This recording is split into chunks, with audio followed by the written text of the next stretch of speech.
राधे राधे दोस्तों, जय माता दी। मैं नेहा शुक्ला अपने चैनल में आप सभी का स्वागत करती हूँ।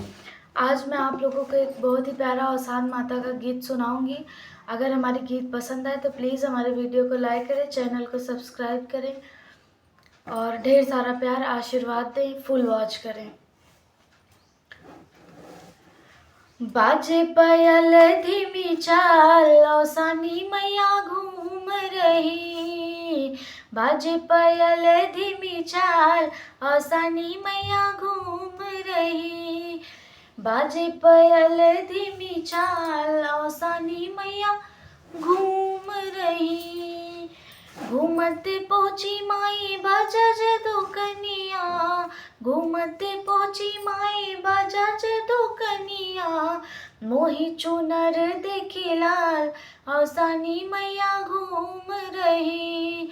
मोही चुनर देखी लाल औसानी मैया घूम रही।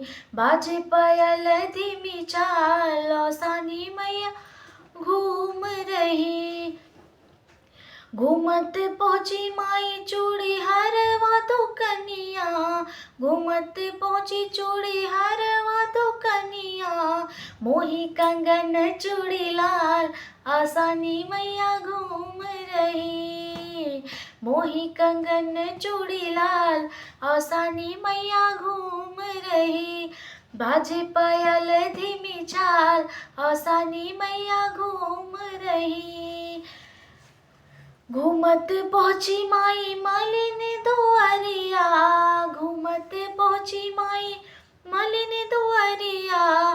घूमते पहुँची माई मालिनी दुआरिया। मोही अढ़ौल फूल लाल औसानी मैया घूम रही। मोही अढ़ौल फूल लाल औसानी मैया घूम रही। बाजे पायल धीमी चाल औसानी मैया घूम रही। बाजे पायल धीमी चाल औसानी मैया घूम रही। घूमते पहुँची माई नाउन दुआरिया।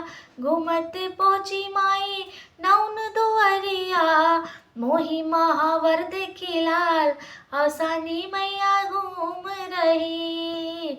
मोही महावर देखी लाल औसानी मैया घूम रही। बाजे पायल धीमी चाल औसानी मैया घूम रही।